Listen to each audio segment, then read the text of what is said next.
Welcome to European Journeys. We are starting today a new series in which we will explore the Swedish Reformation.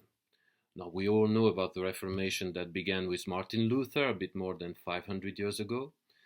But even though the theme of the Reformation is well known, it is not necessarily well understood in our time, even among Christians. Quite often what we hear is that the Reformation was a matter of doctrinal dispute within the Church. Now, there was such a thing as a doctrinal dispute, but it led to a massive transformation of every areas of life, in particular in the lands that had adopted the Reformation. Well, the Swedish Reformation suffers a similar kind of ignorance in our time, in Sweden and also in Finland, which was then part of the Kingdom of Sweden. Here in Finland, where I live, often what we hear is that the Reformation was merely a matter of political reasons.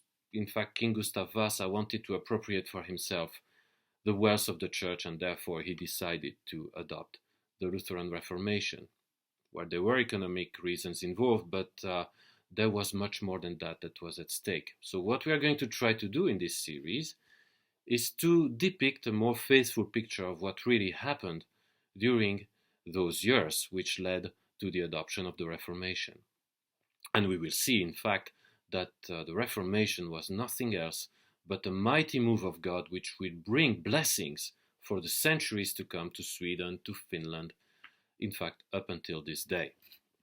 Well, to begin with, we are going to talk about the conditions in which Sweden was shortly before the Reformation. It is very important to understand that, and that will help us understand better why the Reformation was so badly needed in Sweden. And so to do so, we are going to explore an area which is located not so far from the capital of Sweden, Stockholm. So as you look at the map, we are going to zoom in.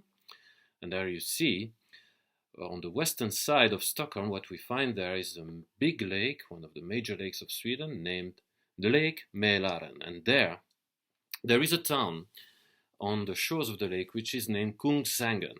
Now we're not going quite in the town center. We're going to go east of the town, not so far, to a small peninsula, and at the tip of that peninsula we find there today what are the ruins of ancient stone walls that are today covered with grass and moss.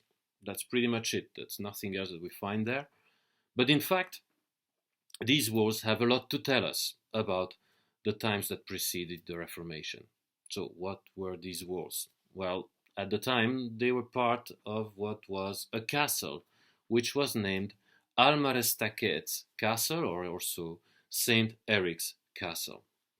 Well, let's talk a little bit about that castle.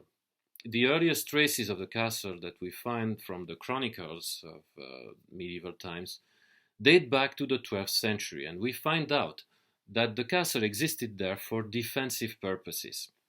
The Lake Mälaren there is not larger than the width of a river, and it is the only connecting point to the two major cities of the time, which were Sigtuna and Uppsala. And so in order to defend those cities, the castle was built there. Well, in the 1400s, the castle was destroyed in the early 1400s, and later on was rebuilt, but this time to become one of the residences of the Archbishop of Uppsala. And it was in that state not for long, because it was again destroyed, this time in the beginning of the 1500s. And the circumstances that surround the second and final destruction of this castle will tell us a lot about the condition in which Sweden was at the time. And there are 3 points that I would like to mention. The first point is that the fact that the castle, which was first built for military purposes, finally ended up to be in the possession of the Archbishop of Uppsala, tells us a lot about the progression of the church throughout those centuries. The message of the gospel came to Sweden first, most probably through missionary monks in the 9th century, and also through merchants. I invite you, in fact, to watch one of my earlier series in which we were tackling the theme of the Christianization of Sweden. You can find the videos on YouTube. But the church, in fact, continued to grow after that. And in the 12th century, the connection with the Church of Rome was firmly established. and 2 archdioceses were planted in Sweden. The first one was in Lund and the second was in Uppsala. In 1248, this time the law of Sweden was aligned to the canon law, the Roman Catholic canon law. And after that, really, the church rose into power, rose to prominence, and in the 1400s, its temporal powers were rivaling with that of the king and of the civil authorities. So that was the situation in which the church was in that century. Now, as I said, also the fact that the castle moved to the possession of the church, well, it also tells us a lot about the wealth that the church had accumulated. In fact, Gustav Vasa will say, during the famous Deed of Västerås, when the Reformation was adopted, he will say this, that the crown and nobility together hardly had here in the kingdom a third part of what the priests, monks, churches and monasteries had. So the church had risen into prominence, in power, in wealth, but as we will see, that also led to much corruption. In fact, it is not in God's plan for the church to have temporal powers just as the church had in the time. And so let's look at these 2 other points that will tell us how the church had become corrupt. The second point is that Sweden was at the time, in the 15th century, part of something called the Kalmar Union. That was a union of 3 kingdoms, the Kingdom of Norway, but also Sweden and Denmark. And it was an economic union to begin with, but in the 15th century, political struggle for power was raging, and towards the end of the 1400s, 3 successive kings of Denmark will try and sometimes even succeed in overpowering Sweden and ruling over Sweden. And that led to the formation of an opposition movement in Sweden, which was first led by Sten Sture the Elder, and then by Sten Sture the Younger. But the church was siding, or at least the elite of the church was siding with the kings of Denmark. And this led to several confrontations. One, for example, in the year 1497, the gardens of the Archbishop of Uppsala were destroyed by Sten Sture the Elder and his armies. And that led the Archbishop of Uppsala to excommunicate Sten Sture the Elder. But the opposition will not wane, it will continue to rise. And now in the early 1500s, the opposition was between Sten Sture the Younger and the Archbishop of Uppsala, which was then Gustav Trolle. But Gustav Trolle was known to be a rather unflinching man, and he would refuse any possibility of reconciliation. And that led Sten Sture the Younger to go and besiege the castle where now the Archbishop was secluded. And that led to the resignation of Gustav Trolle from the role of Archbishop of Uppsala in the year 1517. And 2 years later, it was finally decided that the castle would be destroyed. Well, the story could have ended here, but Gustav Trolle, who wanted to recover his role of Archbishop of Uppsala, found an ally in the King of Denmark, King Christian II. And Christian II then had just lost a major battle against the army of Sweden. And so the alliance came right on time for him and for the King of Denmark. But sadly, in 1520, the confrontation culminated to the famous Stockholm bloodbath.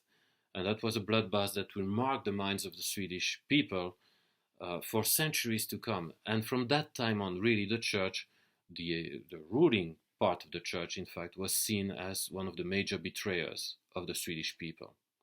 But that's not all. There was a third issue that was going on all around Europe at the time, and that was the sales of indulgences. Now, I don't have much time to go in depth in the doctrine that led to the sales of indulgences by the church, just to say that the church had invented that doctrine of purgatory a few centuries earlier. That is a place where after your death, if you had not purged all your sins on earth, you would go there to purge the rest of your sins in order to be able to enter into heaven.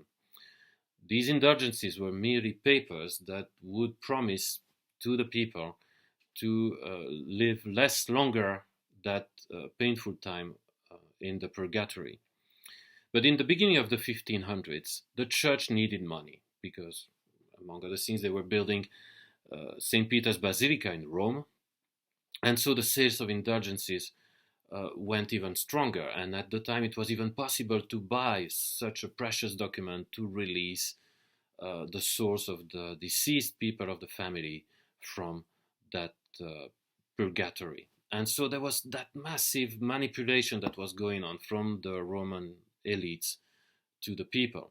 Now we know what happened in Germany with Tetzel selling the indulgences, which led to Martin Luther reacting and triggering what will become the Reformation. But in Sweden too, there were issues with these sales of indulgences. There it was not Johann Tetzel that went, but it was an archbishop, an Italian archbishop in fact, named Giovannangelo Arcimboldi. And I apologize, I'm Italian myself, I apologize to my Swedish friends for what this man did there. But so he first went to Denmark, asked permissions to Christian II in order to sell the indulgences first in Denmark. And then he crossed over the sea and went to Sweden and continued his activities there. But this was the time when the confrontation between the Archbishop of Uppsala and that opposition movement led by Sten Sture the Younger was really at its height. And Arcimboldi, in fact, supported the resignation of Gustav Trolle. Now that sounds strange because he was also on the side of the King of Denmark, but his scope was in fact to take for himself the seat of Archbishop in Uppsala. Well, that came to the ears of the King of Denmark, and angrily he will take possession, he will seize all the goods that Arcimboldi had collected and throw his brother into jail.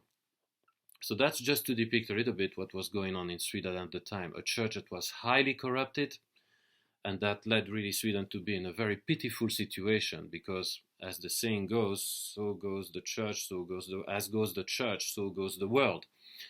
So every areas of life really were corrupted at the time, starting from the church. Sweden really needed nothing else but a miracle, and that miracle will happen through the adoption of the Reformation and what will happen after that as well, where we will explore that in our coming stages. I'm Cedric Placentino. See you next time for another stage of European Journeys.